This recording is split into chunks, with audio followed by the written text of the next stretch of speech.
الصلاۃ والسلام علیکہ یا رسول اللہ صلی اللہ علیہ وآلہ وسلم۔ السلام علیکم ورحمۃ اللہ وبرکاتہ۔ راجکمار ہردیو کہتے ہیں کہ میں سلطان غیاث الدین تغلق کے ولی عہد ملک جونا کے دربار میں حاضر ہوا تو اس نے حکم دیا، تغلق آباد کا جو نیا قلعہ اور شہر بن رہا ہے اس کا کام تمہارے سپرد کیا جاتا ہے، تم کو شاہی عمارات کی تعمیرات کا افسر مقرر کیا جاتا ہے۔ میں نے ولی عہد کے سامنے جھک کر تعظیم کی، اس سے میرا نام پوچھا۔ میں نے کہا میرا نام ہردیو تھا، مگر حضرت سلطان مشائخ رحمۃ اللہ علیہ نے مجھے احمد ایاز نام عطا فرمایا ہے۔ ولی عہد نے پوچھا کیا تو مسلمان ہو گیا ہے؟ میں نے جواب دیا خدا کا شکر ہے جس نے مجھے میرے خواجہ رحمۃ اللہ علیہ کی برکت سے اسلام کا شرف عطا فرمایا ہے۔ یہ سن کر ولی عہد نے کہا اس کو سونے کے کنگن پہناؤ اور آئندہ اس کو احمد ایاز خواجہ جہاں کہا کرو۔ نوکروں نے فوراً حکم کی تعمیل کی اور میرے دونوں ہاتھوں میں سونے کے کنگن ڈال دیے گئے۔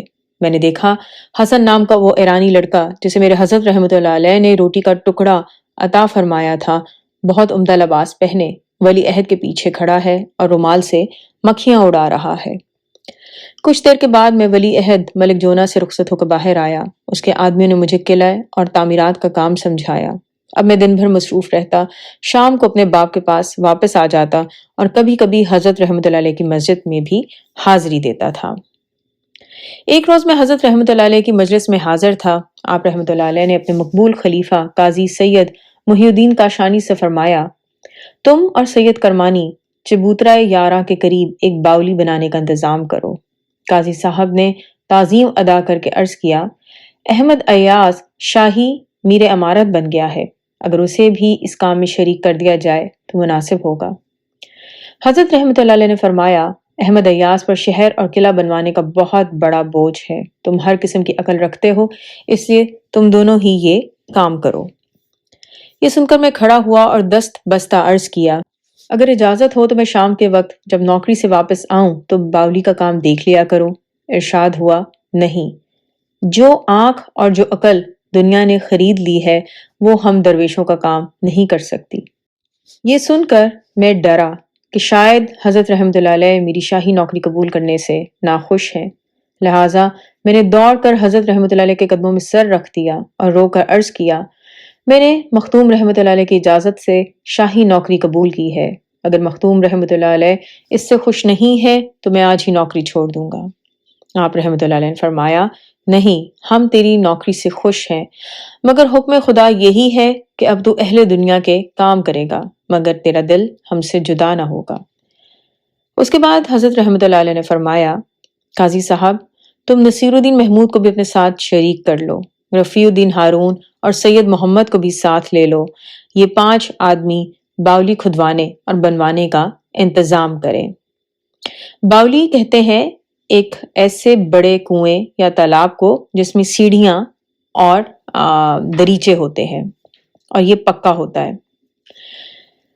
رات دن تعمیرات کے کام میں مصروف رہنے کی وجہ سے میں بہت تھک جاتا تھا، پھر بھی اپنے پرانے میزبان خواجہ سید محمد امام سے ضرور مل لیتا تھا، کبھی کبھی وہ میرے پاس آ جاتے تھے۔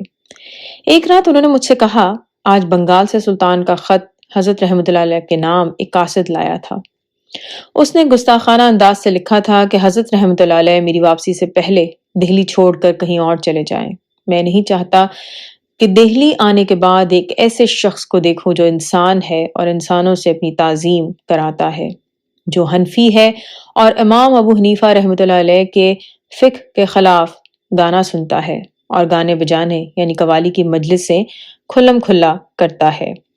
جب میں نے یہ خط حضرت رحمۃ اللہ علیہ کو سنایا تو آپ رحمۃ اللہ علیہ نے مجھے حکم دیا اس خط کی پیشانی پر لکھ دو ہنوز دلی دور است، اور خط قاصد کو واپس دے دو کہ وہ بادشاہ کے پاس بنگال پہنچا دے۔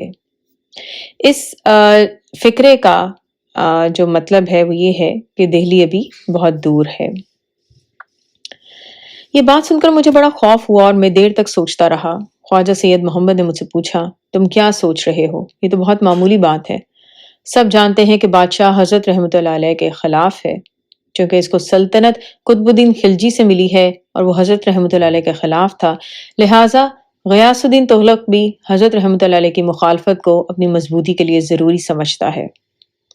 تب میں نے خواجہ سید محمد سے کہا جی نہیں، میں اور بات سوچ رہا ہوں۔ ایک خط ولی عہد کے پاس بھی آیا ہے اور لکھا ہے اس میں کہ مجھے اطلاع دی گئی ہے کہ تم درویشانہ لباس میں شیخ نظام الدین بدعونی رحمۃ اللہ علیہ کی مجلس میں گئے اور شیخ نے تم کو ہندوستان کا بادشاہ ہونے کی دعا دی اور تم نے شیخ کے ایک ہندو مرید کو میر امارت کا عہدہ دیا ہے۔ اس سے تمہاری بدخواہی ظاہر ہوتی ہے۔ آئندہ احتیاط سے کام لو ورنہ تم ولی عہدی سے محروم کر دیے جاؤ گے۔ پھر میں نے خواجہ صاحب کو بتایا کہ اس خط کی اطلاع مجھے حسن ایرانی نے دی تھی اور کہا تھا کہ عجب نہیں، تم اب میر امارت کے عہدے سے الگ کر دیے جاؤ۔ اس کے بعد میں نے یہ وضاحت کی، بس میں یہ سوچ رہا تھا کہ حضرت رحمۃ اللہ علیہ کے نام جو خط آیا ہے وہ بھی اسی بنا پر ہے کہ ولی عہد حضرت رحمۃ اللہ علیہ کے پاس آیا تھا۔ آپ نے اسے یہ فرمایا تھا کہ ایک بادشاہ آتا ہے اور ایک بادشاہ جاتا ہے۔ اگر ولی عہد نے مجھے نوکری سے الگ کر دیا تب بھی مجھے اور میرے ماں باپ کو حضرت رحمۃ اللہ علیہ کا لنگر کافی ہے۔ انشاءاللہ نیکسٹ ویڈیو میں باقی بیان کروں گی۔ الصلاۃ والسلام علیکہ یا رسول اللہ صلی اللہ علیہ وآلہ وسلم۔ السلام علیکم ورحمۃ اللہ وبرکاتہ۔